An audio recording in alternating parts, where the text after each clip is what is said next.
All right, here we go. In order to be successful for today's instruction, you need to have your notebook out and whiteboard. Let's go. Everyone should have already turned in their primaries and their maps as well as their quizzes. So, on your whiteboard, here we go. On your whiteboard, please tell me what is the name of the first Indian kingdom to deal with the Muslims. Please tell me what is the name of the first Indian kingdom to deal with the Muslims. No, that's a Muslim kingdom, Muslim empire. I got one.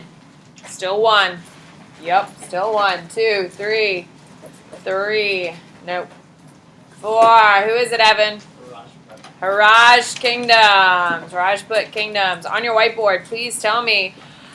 In India, what religion loses the most to Islam? What religion loses the most to Islam? Good. What is it, Emma?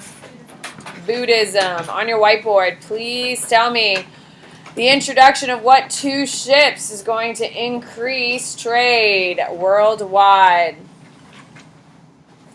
Good. Good. What is it, Sam? On your whiteboard, please tell me what is the name of the dude who's given credit for bringing Islam to India? Lauren, are you okay? You haven't gotten anything down, girl. We're doing boards. Did you not notice that? I'm just reading the notes. Are you okay? Okay. All right, what is it, Sterling? There you go. On your whiteboard, please tell me what is the name of the first Islamic kingdom in India? Are these done, Daniel? Yeah. I don't know. What's the number?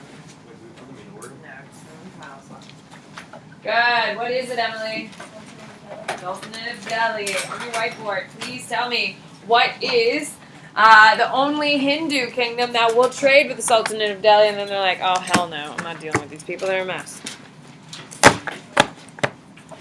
I have none. I got one. No. They're Muslim. Good. What is it, Ashlyn? Kingdom of V. Open your notebook, sweetie. On your whiteboard, please tell me what they implement a tax on non-Muslims. The Sultanate of Delhi, what is that called?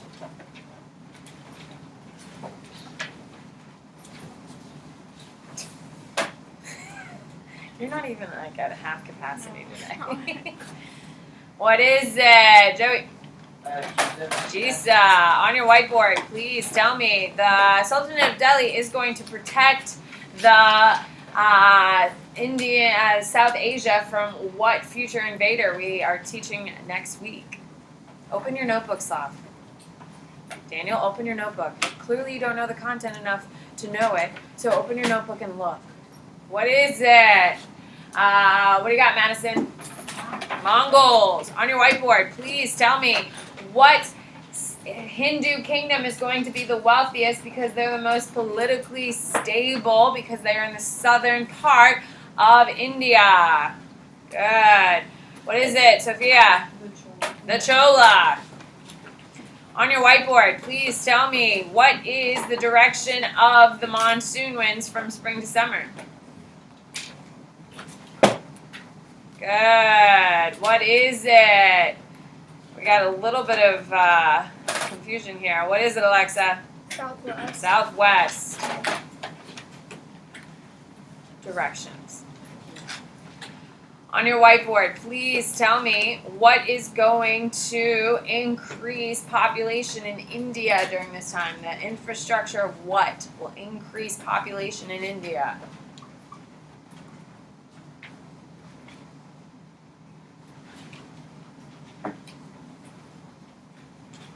Good. I got 1, 2, 3. Come on now. What is it? Tess. Canals and reservoirs. You can raise your hand and tell me why canals, reservoirs, and tunnels are going to increase the population in India. Why?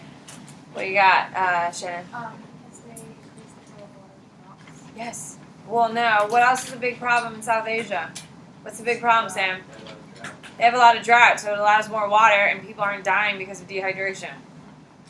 On your whiteboard, please tell me, what is the new language called that blends Hindu and Arabic? Good. What is it, Lily? Urdu. On your whiteboard, please tell me, what is,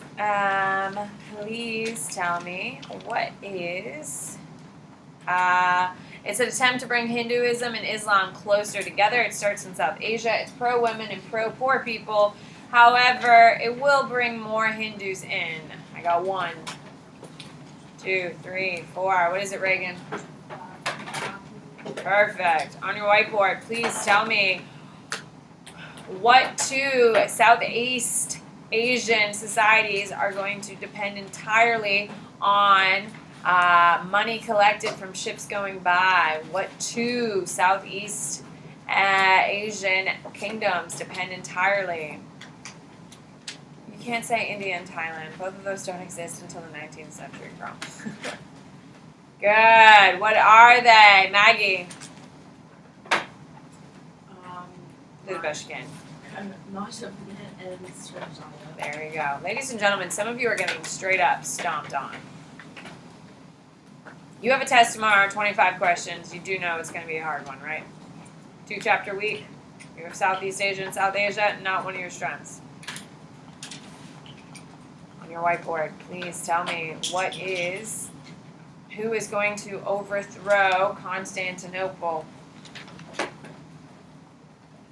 Oh God, guys. Good. What is it? What is it? There's a very specific answer here. And what is it, Emma? Ottoman Turks, people. The Ottoman Turks. What year did the Ottoman Turks overthrow Constantinople? I told you this is a date you absolutely have to know. What is it, Alexa? 1453. 1453. 1410? Absolutely nothing. On your whiteboard, please tell me, what is the state created by Otto the First? Comes to the Pope's aid twice and he gets this. What is it? What do we got? Julia? Holy Roman Empire. On your whiteboard, who are the 2 people in the investiture contest?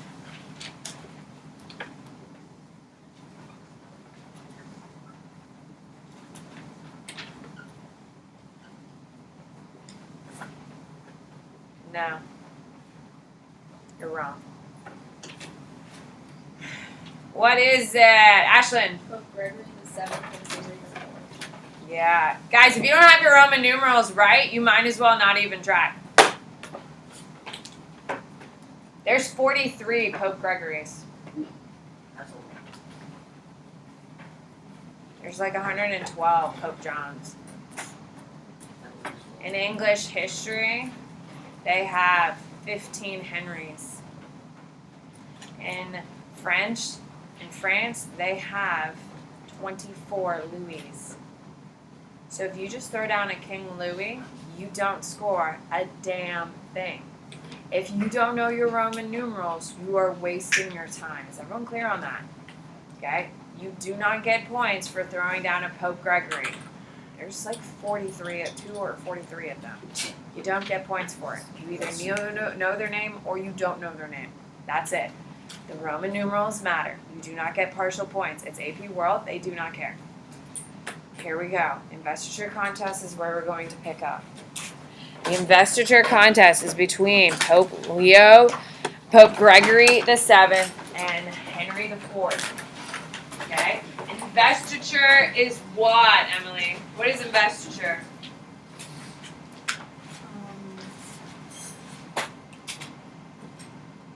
Dave, help her out.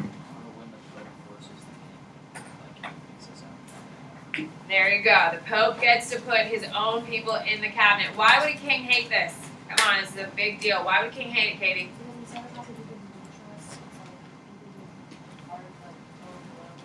Absolutely. Would you want someone who's literally telling someone else all of your business on a regular basis? Would you want them in your close friend group? Hell no. It's the same type of thing. So, Pope Gregory the 7th is going to try to put his people in Henry IV's cabinet. Henry IV is going to say hell no, and because he says hell no, he gets excommunicated. William, what does excommunication mean?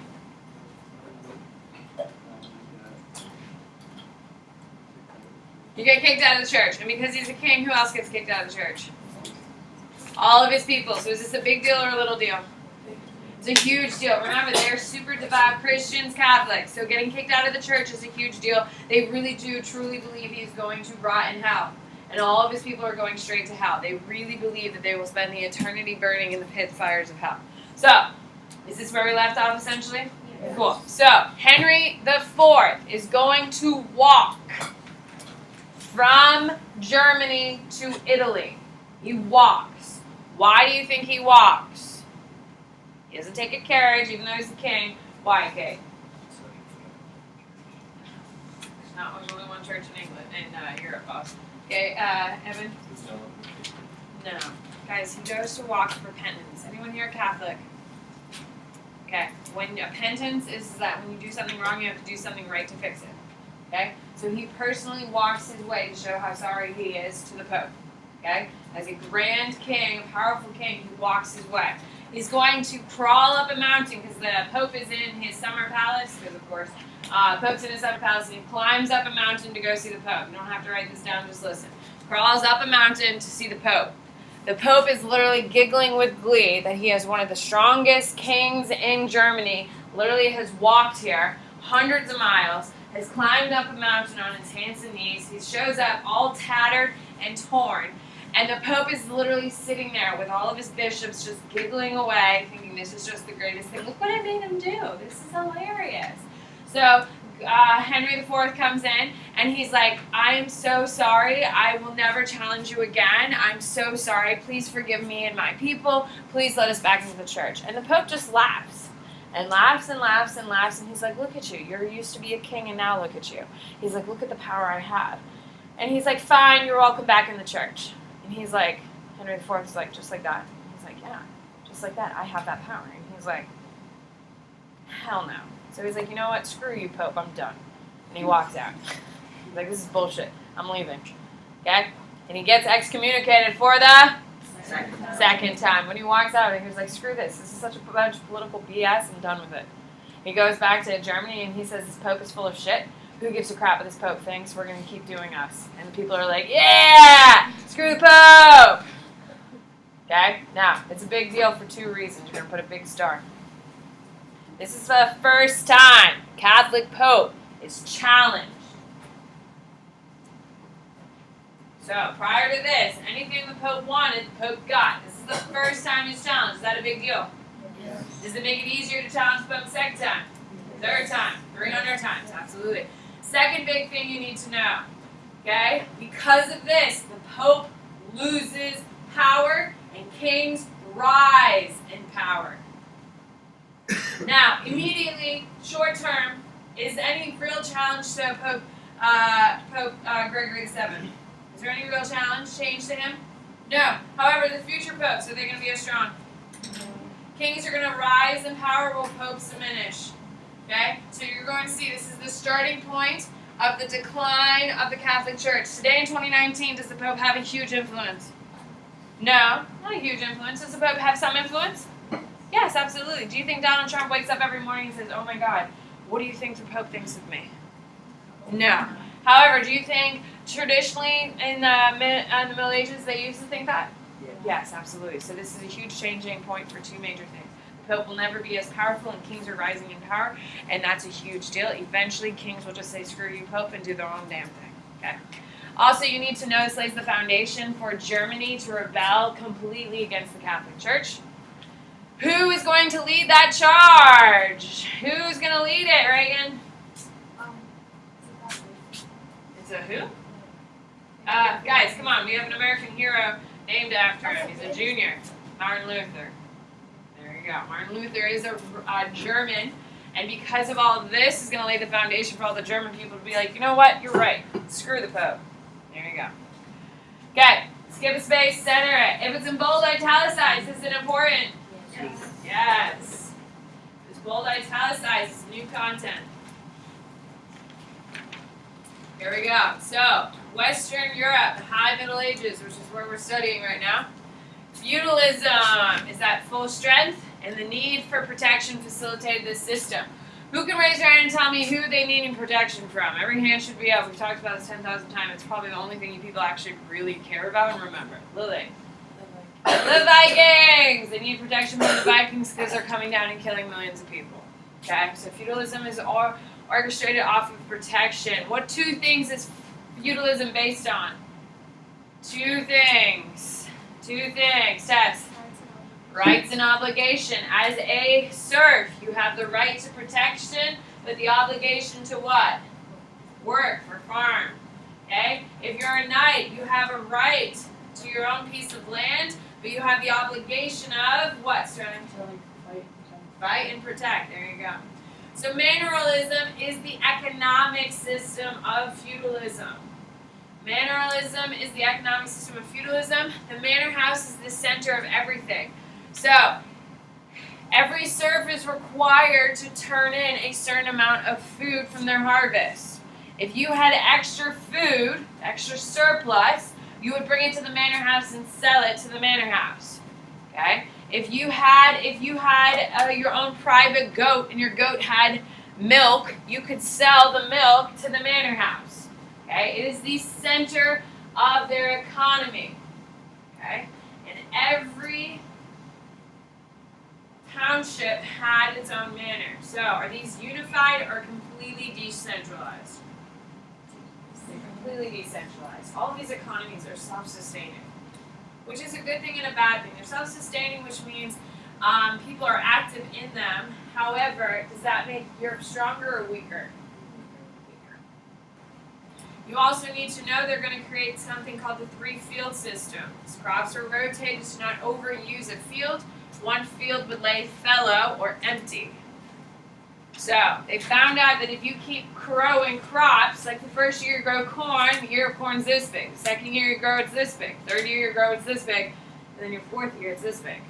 However, if you rotate the food, and so field A you're growing corn, field B you're growing beans, and field 3 you have nothing, you keep rotating them, you're going to have the same size corn every single year.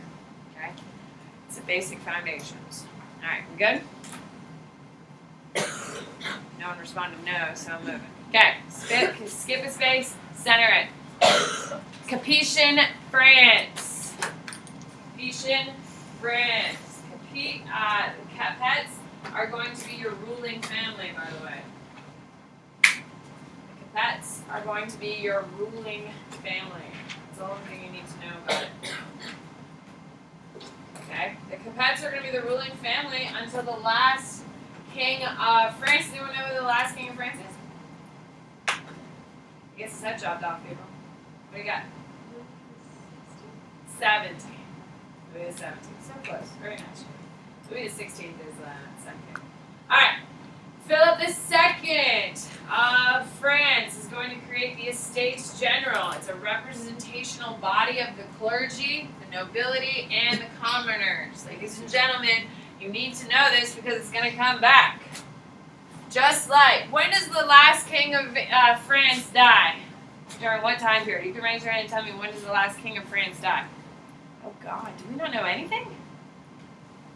Joey. Yeah, the French Revolution, people, when they go around killing all the nobles. They literally create a machine called the guillotine to make executions faster. That's the French way. Okay? They wanted to streamline the process, so they create a machine to kill people faster. Well, one of the reasons why the French Revolution happens is because of the Third Estate, which we're going to get to. And the Third Estate is going to rebel, and that's what's going to start the French Revolution. So this information is going to come right back up here in about, including winter break, probably in about 12 weeks. No, it's not. Oh my God, it's coming up in like 8 weeks. We gotta get to revolutions before we have a break. Shit. Here we go. So you need to know Philip II is the guy who creates it. The first, second, third estate is going to come back to haunt us. They're the ones who are going to be overthrowing who are going to start the French Revolution. Then you have Normans in England. Ladies and gentlemen, you need to know that William the Conqueror invades England. I don't care if you know it's 1066. I don't care. However, you do need to memorize your fourth date. You need to memorize it. Remember, you only have like 20 dates. This is your fourth one. 1215. When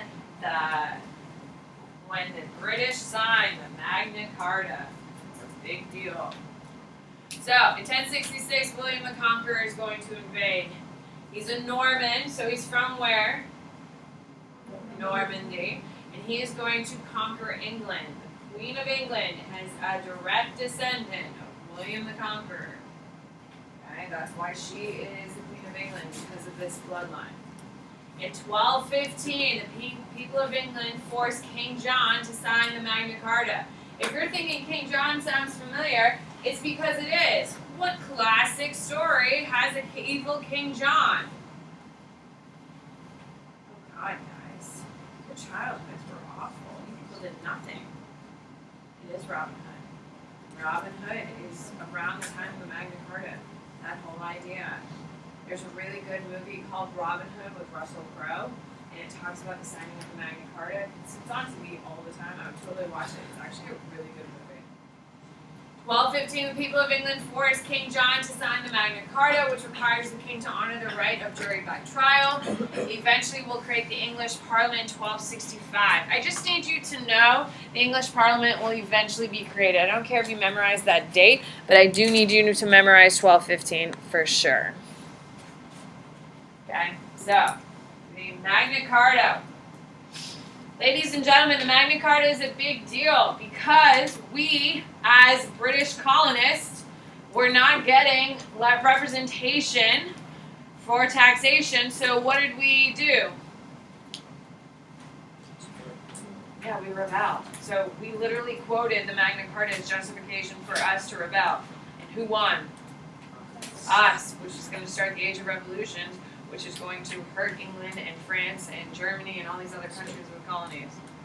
Alright, skip a space. Actually, you can keep it under England and France because the 100 Years' War is between England and France. Okay, so the 100 Years' War. It's really not 100 years, but it just sounds better. It's actually more. And it's not a consistent war, just so you know. You don't need to write that, but it's not a consistent war. Okay, so there's a couple things you do need to know. Obviously, if it's bold italicized, what do you need? Bold and italicized. I don't care if you know the date range. Personally, do not care. You know, I'll tell you when I need you to know the dates. Okay, so the 100 Years' War. You need to know it will cause the people of France and of England to now identify themselves heavily as French or English. Okay, so it'll unify each country into a sort of patriotism. Okay, so it will unify the English against the French, and it'll unify the French against the English. That is a big deal, because if you call a British person a Frenchie, whew, if you call a French person a British person, you're definitely going to get spit in the face. Okay, even still to this day. Now today in 2019, do the British and the French hate each other as much? No, but are they very distinct? Yes. Okay, it is not until World War I did the British and the French fight on the same team. Yes, unifying against the Germans. Okay? It is not until after World War II did the French and the British actually like each other and trust each other. Today, British and the French are some of the closest allies in Europe, which is just hilarious when you know about how much bloodshed they had. Literally, the French come to America's aid during the American Revolution because they wanted to kill more British people. The French didn't really give a shit about our wanting of liberty. They were just wanting to kill British people. Okay? That's literally all. Okay? Don't worry, the British are doing shady shit things to the French as well. You need to know that it is the first war to use gunpowder in the West, and this technology is spread by the Mongols, which we're going to get into much more detail next week because I'm teaching you the Mongols next week. So the Mongols have a huge impact, and you don't even know the Mongols. Okay. Italy. So, now, you don't need to write anything I have up there because I'm going to italicized, but there's a couple things you do need to know. For Italy, you need to know that it creates a papal state. Okay? It creates a papal state where the Pope controls every aspect. Today in Italy, do we have a papal state? Yes, it's called the Vatican City, which is a papal state. It's the smallest country in the world. Yeah, it's got a really pretty stone wall around it. Anyone here been to Vatican City? Okay. So, I've been there. Do you see my hand up here? Do you see it? It's right here, because I've been there. Okay, so Vatican City is created during the Middle Ages. Okay, and it's because the Pope wanted to control the laws he lived by. You're going to want to write that down. The Pope wanted to control the rules he lived by. Why do you think the Pope wanted to control the rules he lived by? Reagan? Yes. So if you're 30 years old living in your parents' house, how much power do you think you got? None. Your parents are just going to treat you like shit and just be like, when you moving out? When you moving out? Like every single day. Okay? Now, if you are a 30-year-old person and you live in your own house, how much power you got? You can eat cake for breakfast if you wanted, friends. Ice cream for lunch. Whatever you want. It's your life. You can do whatever you want. And if you do that when you're 30, you're going to weigh 400 pounds because you slow down on your processing of food, and it's sad. So, you do need to know that the Normans are going to invade southern Italy. The Normans invade southern Italy and cause chaos.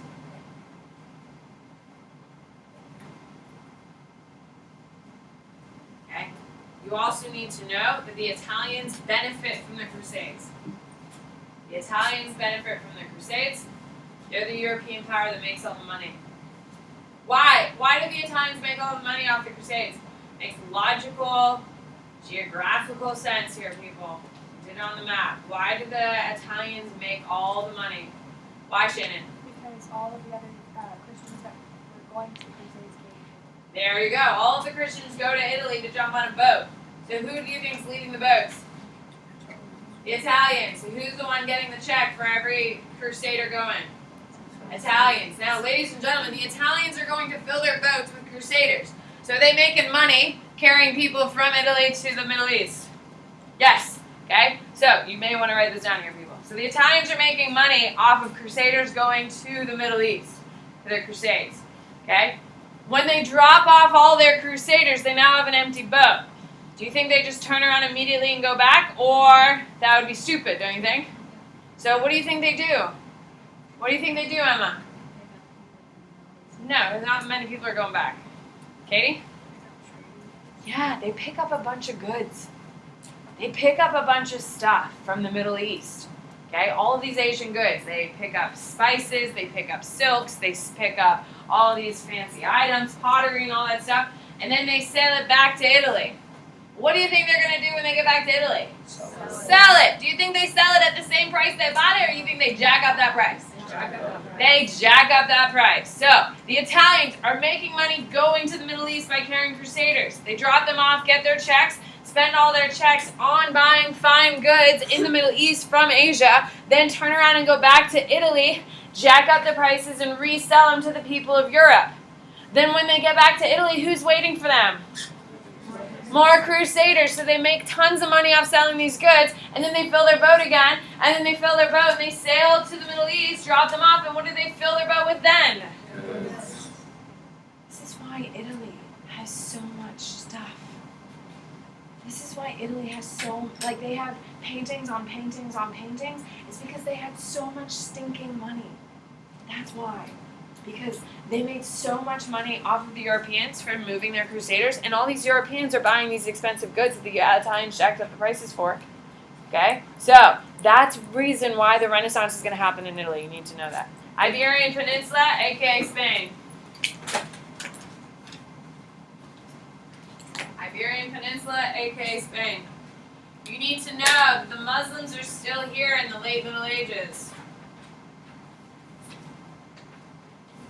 However, they are going to be pushed to the southern point of Granada.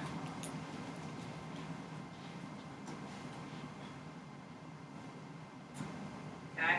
Now, You do need to know that Spain, if it's bold and italicized, I know I just skipped around because I knew this was here. You need to write, Spain wants to unify under a Christian leader. They called it the Reconquista. It's 1060s to 1492. Ladies and gentlemen, how can you remember 1492? The ocean blue. Yes, so the Reconquista is 900 years and it ends the same year Christopher Columbus discovered America. So it's very convenient, kind of easy to remember. Because Spain is the one who sends Christopher Columbus.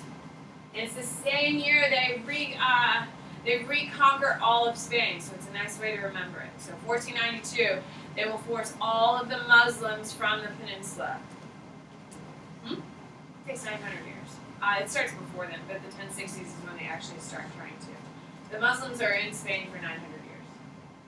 So by the time the Reconquista ends, you're going to see it's going to be done. What do you got?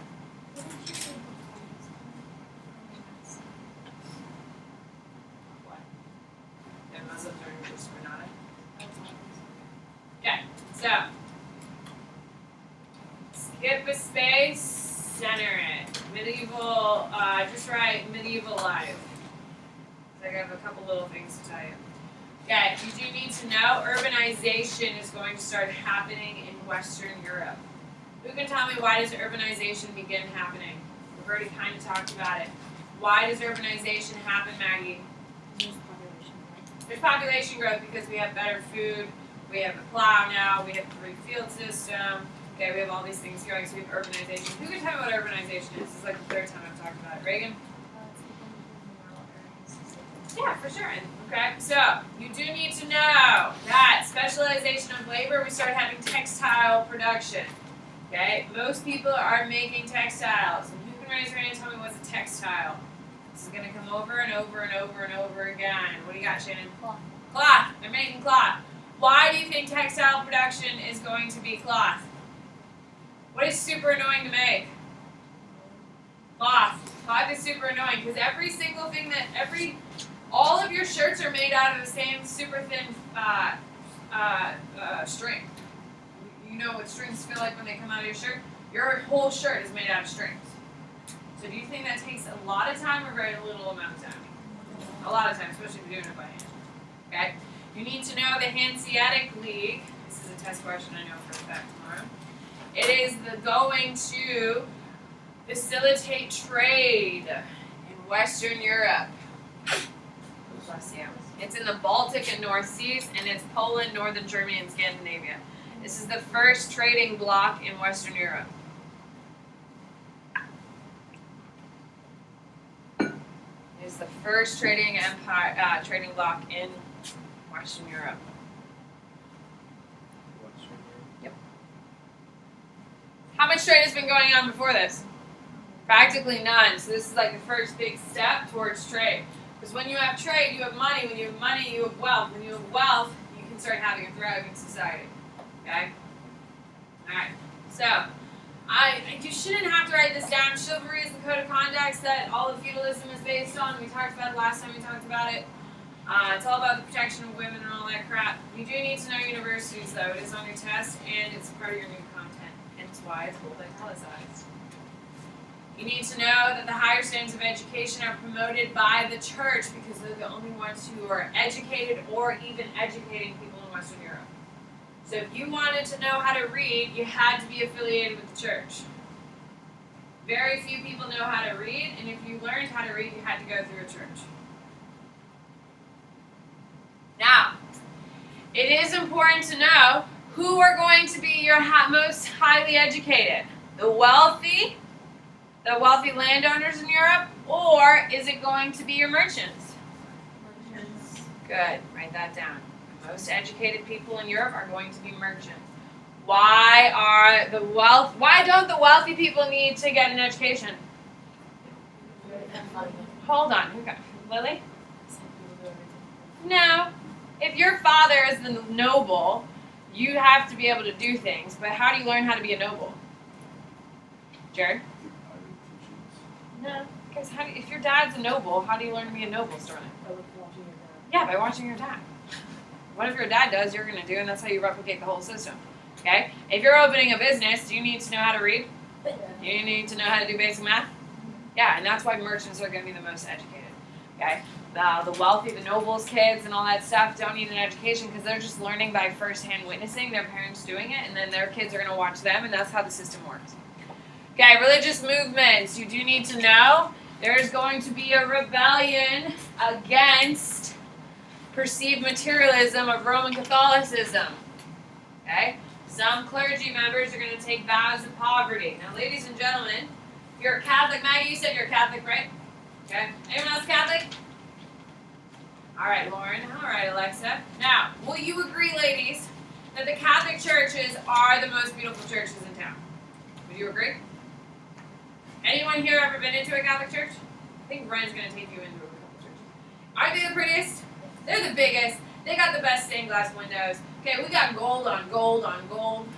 Okay, have you seen our plates and our bowls and all that stuff? It's all gold, solid gold, not plated, okay?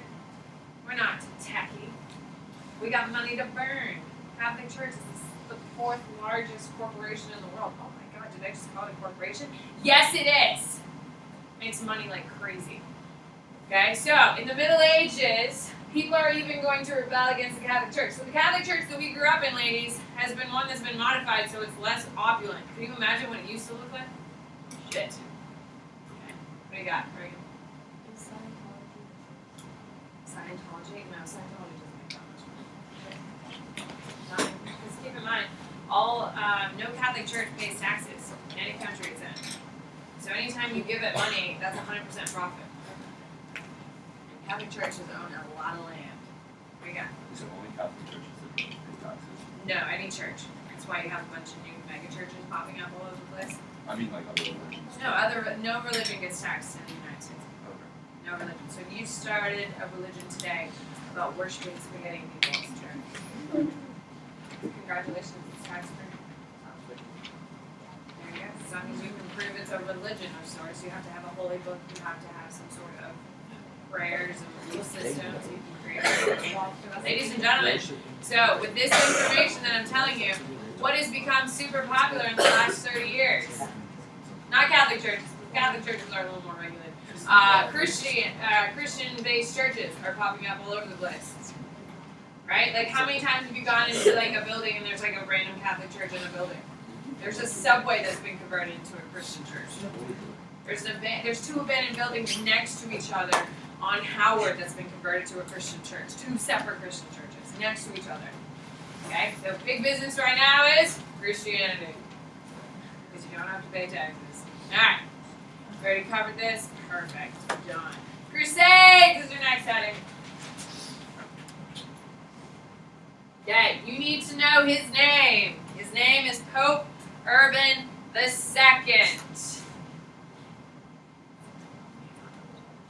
I don't know.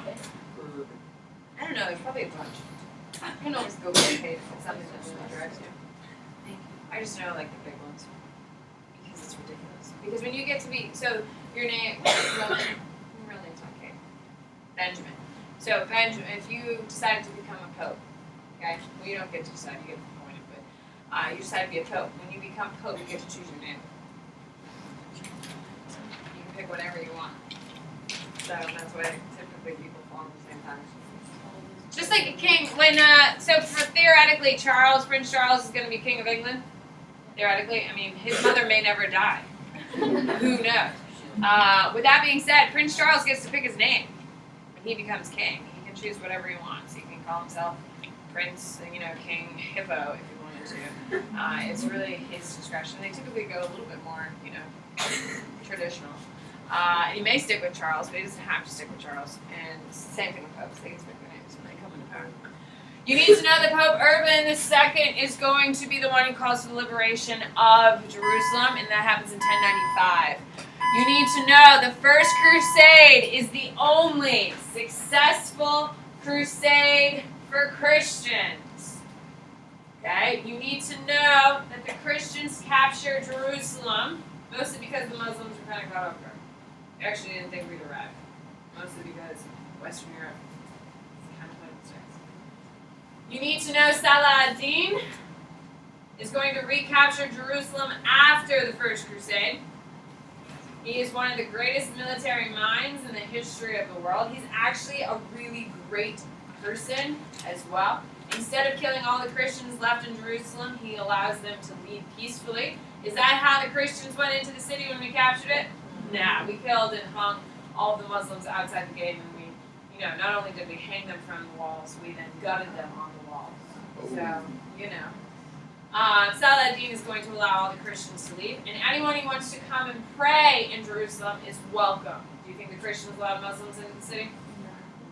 Saladin will leave it open, and that will be the traditional Muslim way. So as a Christian today, you are more than welcome to go to Jerusalem. Now today, of course, Jerusalem is now part of the Israeli state, which is a little bit different, which we'll get to, but for all the way up until the creation of Israel in 1947,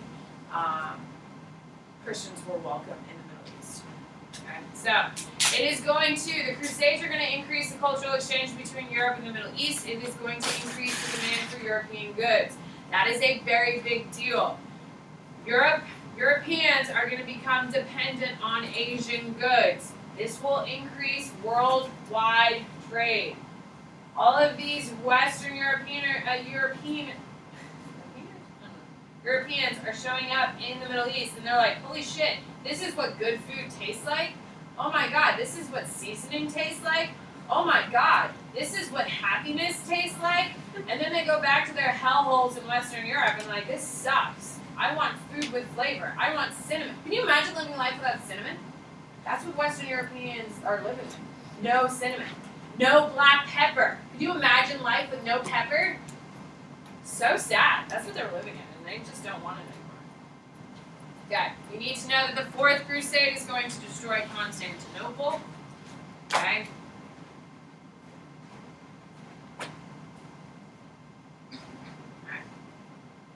So, Fourth Crusade is going to destroy Constantinople.